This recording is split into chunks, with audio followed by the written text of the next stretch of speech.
মাগুরায় ধর্ষণের শিকার শিশুটির ছবি, ভিডিও ও পরিচয় সামাজিক যোগাযোগ মাধ্যম, গণমাধ্যম ও অনলাইন প্ল্যাটফর্ম থেকে ২৪ ঘণ্টার মধ্যে সরাতে বিটিআরসি, পুলিশের আইজি সহ সংশ্লিষ্টদের নির্দেশ দিয়েছে হাইকোর্ট। একই সাথে ১৮০ দিনের মধ্যে বিচার শেষ করার নির্দেশ দিয়েছে উচ্চ আদালত।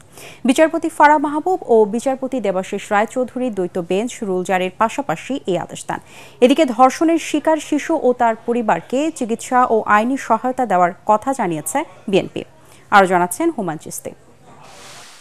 মাগুরায় ধর্ষণের শিকার শিশু ও তার পরিবারের নিরাপত্তা, ন্যায় বিচার ও অনলাইন প্ল্যাটফর্ম থেকে ভুক্তভোগীর ছবি, ভিডিও অপসারণ চেয়ে রিট করেন ২ আইনজীবী।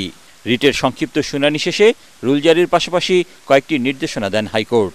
আদেশে আদালত বলেন, ৩০ কার্যদিবসের মধ্যে মামলাটির তদন্ত শেষ করতে হবে, আর বিচার শেষ করতে হবে অভিযোগ আমলে নেয়ার ১৮০ দিনের মধ্যে। ২০০০ সালের নারী ও শিশু নির্যাতন দমন আইনের ১৪ ধারায় নির্যাতনের শিকার নারী ও শিশুর পরিচয় গণমাধ্যমে প্রকাশে বিধিনিষেধ রয়েছে। ওই ধারা ভঙ্গে জড়িতদের বিরুদ্ধে ৩ কার্যদিবসের মধ্যে ব্যবস্থা নিতে বলেছে আদালত। নারী শিশু নির্যাতন দমন আইনের ধারা ১৪-র ভিতরে কিন্তু এটা একটা অফেন্স, যে রেপ ভিকটিমের নেম, আইডেন্টিটি ডিসক্লোজ করা যাবে না। সেটা বাস্তবায়নের জন্যই বিটিআরসি আর ল এনফোর্সমেন্ট এজেন্সির উপরে ডাইরেকশন দেওয়া আছে, যাতে করে এটাকে রিমুভ করে দেওয়া হয়। যারা এখানে পাবলিশ করেছেন তার ডিটেলসগুলো প্রত্যেকটা ইন্ডিভিজুয়ালকে যেন আইডেন্টিফাই করে তাদের এগেনস্টে যেন আমাদের ধারাবাহিক লর আন্ডারে যেন তাদের এগেনস্টে পানিশমেন্ট নেওয়া হয়, সেটা একটা ডাইরেকশন দেওয়া আছে। কোর্ট বলে ১৮০ দিনের মধ্যেই যেন কমপ্লাই করতে হয়, ১৮০ দিনের মধ্যে যেন বিচারটা শেষ করা হয়।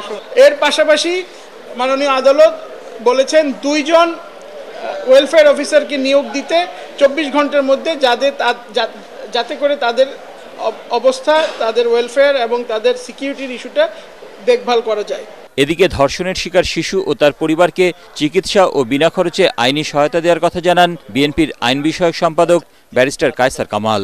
৫ সদস্যের আইনজীবী প্যানেলের নামও ঘোষণা করেন তিনি। বিএনপির পক্ষ থেকে সমস্ত আইনগত পদক্ষেপ এবং আইনি সহায়তা দেওয়ার সিদ্ধান্ত গ্রহণ করা হয়েছে, এবং এই জন্য মাগুরাতে বিএনপির পক্ষ থেকে একটা আইনজীবী প্যানেলও ঘোষণা করা হয়েছে। ১৭ মার্চ এ বিষয়ে পরবর্তী শুনানির জন্য দিন ঠিক করেছে হাইকোর্ট। ওই দিন সকল বিবাদীকে আদেশ বাস্তবায়নের অগ্রগতি প্রতিবেদন আকারে জানাতে বলেছে উচ্চ আদালত। হুমায়ুন চিস্তি, এটিএন বাংলা, ঢাকা।